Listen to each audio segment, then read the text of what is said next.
வணக்கம். கன்னி ராசி நட்சத்திர சனிப்பெயர்ச்சி பலன்கள் 2025 முதல் 2027 வரை. கன்னி ராசியான உங்களுக்கு கன்னி ராசி பலன்களை பற்றி ஏற்கனவே பதிவு போட்டாச்சு. கன்னி ராசி என்பது உத்திரம், அஸ்தம், சித்திரை நட்சத்திரம் மூன்றும் சேர்ந்தது தான் கன்னிராசி. பொதுவான பலன் என்று கன்னிராசிக்கு போட்டிருக்கோம்.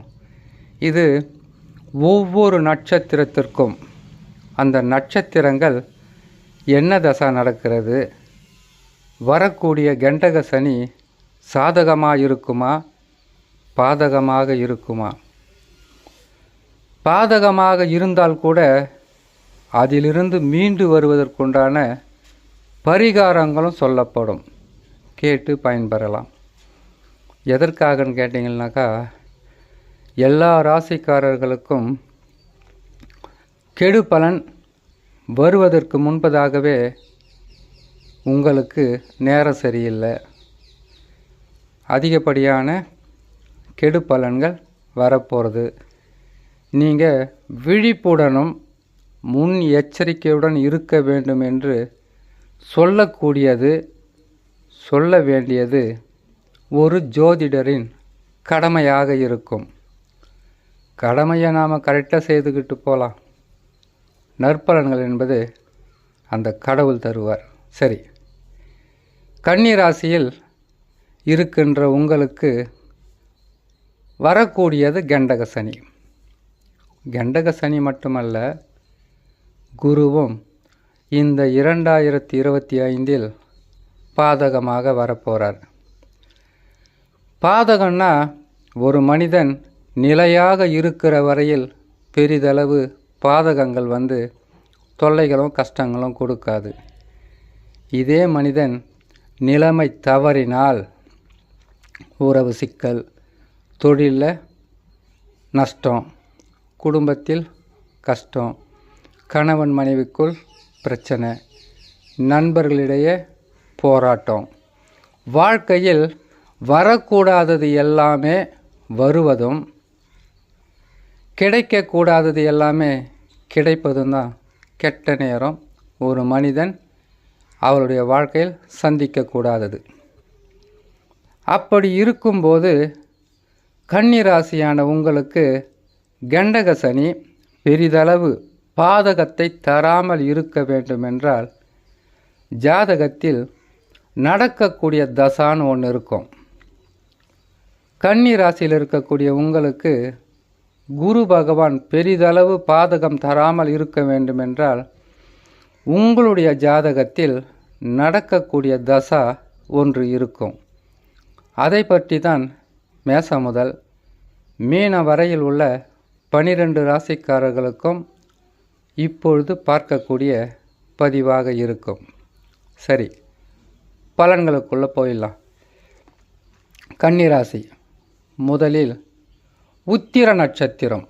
இது சூரியனின் நட்சத்திரம். இந்த நட்சத்திரத்தில் பிறந்த உங்களுக்கு ஆரம்ப தசா சூரிய தசா. இப்போது நீங்கள் ராசி பலன் பார்க்குறீங்க. அந்த ராசி பலனில் உங்களுக்கு நல்லபடியாகவே இருக்கிற மாதிரி நான் சொல்கிறேன்னு வச்சுக்கோங்க. அது நல்லதே நடக்க வேணுமா, இல்லை அதற்கு மாறாக கெடு பலன்கள் நடந்தால் அதற்கு என்ன காரணமாக இருக்கும்? உங்கள் சொந்த ராசியில் குரு பயிற்சி, சனி பயிற்சி, ராகு கேது பயிற்சி அது ஆண்டுதோறும் நடக்கிறது. நிலையாக இருப்பது உங்கள் ஜாதகம், உங்கள் ராசி. 7 சனியாக வந்தாக்க 7 வருஷம் இருந்துட்டு போயிட்டு போகிறாரு. அஷ்டம சனி, கண்டக சனி, அஷ்டம சனி, இவங்கெல்லாம் 2.5 வருஷத்தில் தாண்டி போகிறவங்க. குரு பகவான் இந்த வருஷம் கெட்டது செய்கிறாரு, மறு வருஷம் நல்லது செய்ய போகிறாரு. ராகு கேதுக்கள் 1.5 வருஷம் கெட்டது செய்ய போகிறாங்க, அடுத்தது நல்லது செய்ய போகிறாங்க. ஆனால் நிலையாக உங்களுக்கு நின்று உங்கள் வாழ்க்கையில் நன்மைகளையும் தீமைகளையும் உங்களுக்கு கொடுப்பது தசா. அந்த தசா நல்லா இருந்தால் கண்டக சனின்னு பயப்பட வேண்டிய அவசியம் இல்லை, அஷ்டம சனியனும் பயப்பட வேண்டிய அவசியம் இல்லை. ஆனால் கண்டக சனி, அஷ்டம சனி எந்த சனியாக வந்தாலும் கெடு பலன்களை தரும்.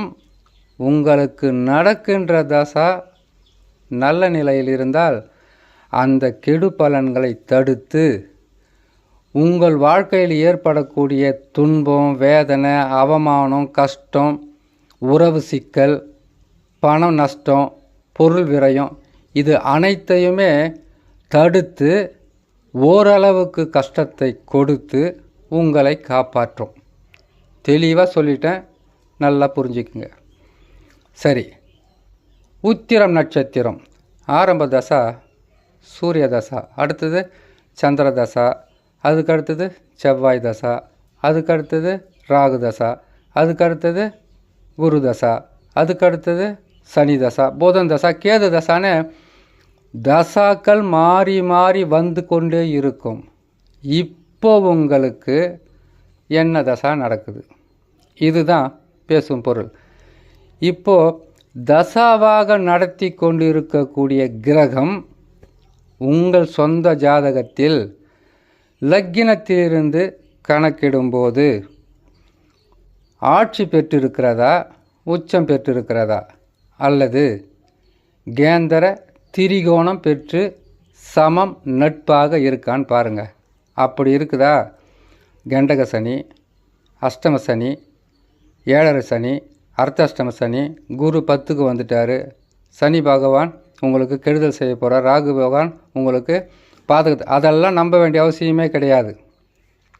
நற்பலன்கள் நடக்கும், கெடு பலன்களும் நடக்கும், சாதாரணமாகவே தாண்டி வந்துடுவீங்க. அப்படி இல்லாமல் உங்கள் சொந்த ஜாதகத்தில் நடக்கக்கூடிய தசா 6, 8 அமர்ந்த கிரகங்களுடைய தசா அல்லது நீசம் பகை பெற்ற தசா, அப்படி இருந்தால் பாதகங்கள் நான் சொல்வதை விட இன்னும் அதிகமாகவே நடக்கும். அதற்கு பரிகாரம் ஒன்று இருக்கும், அதை கடைசியாக சொல்கிறேன். இப்போ சொல்லியிருக்கிறது உத்திரம் நட்சத்திரம், அடுத்தது அஸ்த நட்சத்திரம். அஸ்த நட்சத்திரத்தில் பிறந்த நீங்கள் ஆரம்ப தசா உங்களுக்கு சந்திர தசா, அடுத்தது செவ்வாய் தசா, அதற்கடுத்தது ராகு, அதற்கடுத்தது குரு, சனி, புதன், கேது, சுக்கிரன் மாறி மாறி போய் கொண்டே இருக்கும். இப்போ உங்களுக்கு என்ன தசா நடக்குதுன்னு பாருங்கள். அந்த தசா வலிமை என்று சொல்லக்கூடிய, பலம் என்று சொல்லக்கூடிய, உங்களை காக்கக்கூடிய மிகப்பெரிய ஒரு கடவுள் என்று சொல்லக்கூடிய அந்த தசா பலமாக இருந்து விட்டால் உங்களுக்கு பயம், பதட்டம், கஷ்டம் எதுவுமே வேணாம். பிரச்சனைகள் வரும், சாதாரணமாக கடந்து போகலாம், ஒரு சிலருக்கு கொஞ்சம் கஷ்டமாக கூட வருமே தவிர படு பாதகத்தை செய்து விடாது. இதற்கு மாறாக உங்கள் சொந்த ராசியில் லக்கினத்திலிருந்து கணக்கிடும்போது 6, 8 அமர்ந்த கிரகங்களுடைய தசாவா மிகவும் விழிப்புடன் இருக்க வேண்டும் அஸ்த நட்சத்திரக்காரங்க. அல்லது நீச பகைப்பற்ற கிரகங்களுடைய தசாவா மிக மிக முன்னெச்சரிக்கையுடன் இருக்க வேண்டும். இது தெரிஞ்சால் தான் உங்களால் அடுத்தபடி கால் எடுத்து வைக்க முடியும். இது தெரியாமலே நல்லது நடக்க போதா, கெட்டது நடக்க போதா, நீங்களும் குழம்பி குடும்பத்தையும் குழப்பி மற்ற கஷ்டங்கள் எல்லாம் மனசுக்குள்ளே வச்சுக்க வேண்டியதில்லை. கெட்ட தசாவாக இருந்தால் கெட்ட பலன் கட்டாயமாக நடந்தே தீரும், அதை மாற்ற யாராலையும் முடியாது. அதற்கு பரிகாரங்கள் செய்து உங்களுக்கு வரக்கூடிய மிகப்பெரிய ஒரு பாதகத்தை நீங்கள் தடுத்து கொள்ளலாம். இது மட்டும்தான் நடக்கும். ஆகையால் அஸ்த நட்சத்திரக்காரங்க இதை பாருங்கள், பாதகமாக இருந்தால் விழிப்போடு இருங்க.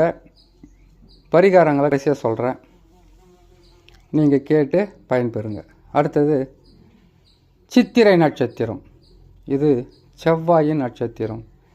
இந்த நட்சத்திரத்தில் பிறந்த நீங்கள் செவ்வாய் பகவான் முதல் தசாவாக நடத்துவார். அடுத்தது ராகு தசா, அதற்கடுத்து குரு தசா, அதற்கடுத்து சனி தசா, அடுத்தது புதன், கேது, சுக்கிரன், சூரியன், சந்திரன் என்று மாறி மாறி தசாக்கள் வந்து கொண்டு இருக்கும். அப்படி வருகின்ற தசா உங்கள் சொந்த ஜாதகத்தில் தசாவை நடத்தக்கூடிய கிரகம் ஆட்சி, உச்சம், கேந்திர, திரிகோணத்தில் நட்பு சமமாக பெற்ற கிரகமாக இருக்கான்னு பாருங்கள். அதற்கு மாறாக சரி, ஆட்சி, உச்சம், கேந்திர, திரிகோணங்கள் நட்பு சமமாக இருக்குதுன்னு வச்சுக்கோங்களேன், நீங்கள் பெரிதளவு பயம் என்பது வேணாம், பதட்டமோ வேணாம், கஷ்டமோ வேணாம். அதை தவிர்த்து நீச பகை 6-8 கிரகங்கள் அமர்ந்திருக்குதான்னு பாருங்கள். அப்படி இருந்தால் நீங்கள் தான் பரிகாரமும் செய்துக்கணும், விழிப்புடனும் இருக்கணும். அப்படி பாதகமாக இருந்தால் உத்திரம், அஸ்தம், சித்திரை இந்த 3 நட்சத்திரக்காரங்களுக்கும் பாதகமான தசா இருக்குன்னாக்கா காப்பாற்றுவதற்கு பரிகாரம். அதையும் மீறி கஷ்டங்கள் தான் வரும், துன்பங்கள் தான் வரும். பரிகாரங்களை செய்யும்போது ஒரு சில பிரச்சனைகள் ஒரு முடிவுக்கு நல்ல நிலை கொண்டு போகும். சரிங்களா? சரி, பரிகாரமாக சொல்லக்கூடியது ஒவ்வொரு ராசிக்கும் சனி கெட்ட இடத்துக்கு வந்தாரா, நீங்கள் செய்ய வேண்டியது சனிக்கிழமை தோறும் நவகிரகத்தை சுற்றி வர்றது. எந்த பிரச்சனை வந்தாலும் அந்த பிரச்சனையை பெருசுப்படுத்தாமல், அதனால் நீங்கள் கஷ்டப்படாமல், இதற்கும் ஒரு நேரம் காலம் இருக்குது. இது சனி பகவான் விலகினா, குரு பகவான் விலகினா எல்லாமே சரியாக போய்டுன்ற நம்பிக்கை. அது மட்டும் இல்லாமல் இறை நம்பிக்கை, குலதெய்வ வழிபாடு, இஷ்ட தெய்வ வழிபாடு, இதை நீங்கள் பொறுமையாக செய்யுங்க, உங்களுக்கு நல்லது நடக்கும். சரி, சனிக்கிழமை தோறும் நவகிரகத்தை சுற்றி வர்றது. சனி பகவான் பாதகமாக இருந்தால் சனிக்கிழமை தோறும் விரதம் இருந்து காகத்துக்கு இயல் சாதம் வைப்பது. இப்போ குரு பகவானும் பாதகமாக வர போகிறாரு, அதற்கு வியாழக்கிழமை தோறும் குரு தட்சிணாமூர்த்தியை வணங்குவது. இல்லையா, நவகிரகத்தை சுற்றி வந்து குரு பகவானை மனமுருகி வேண்டி வருவது. குலதெய்வ வழிபாடு, இஷ்ட தெய்வ வழிபாடு, இதைத்தான் நீங்கள் செய்யணும். தசா சரியில்லாதவங்களுக்கு தான். தசா நல்லா இருந்துச்சுன்னு வச்சுக்கங்களேன், நீங்கள் உங்கள் வேலை செய்துக்கிட்டு போங்க, பிரச்சனைகள் வரும், தானாகவே போயிடும். இதை விட நல்ல பரிகாரமும், இதை விட நல்ல தெளிவான புரிதலுடன் ஒரு பலன்களை போடுவது மிகவும் கடினம். ஆகையால் கன்னி ராசிக்காரர்கள் வரக்கூடியது கெட்ட நேரம், அதிலிருந்து உங்களை காப்பாற்றுவது தசா. அந்த தசா சரியில்லாதவங்க செய்ய வேண்டியது பரிகாரம். இதை புரிந்தாலே உங்களுக்கு வரக்கூடிய பிரச்சனை பாதி தீர்ந்த மாதிரி. இதுக்கப்புறம் என்ன, கெட்டது வந்தாலும் நாம் பொறுமையாக இருந்து ஜெயிக்கணும், நல்லது நடந்தால் கடினமாக உழைச்சி வெற்றி பெற்று தான் ஆக வேண்டும் என்று கன்னி ராசிக்காரர்கள் நினைத்தாலே போதுமானது. அதற்கு பிறகு எந்த கவலையும் இருக்காது என்று சொல்லி இன்னொரு நல்ல பதிவில் உங்களை நான் சந்திக்கிறேன். நன்றி, வணக்கம்.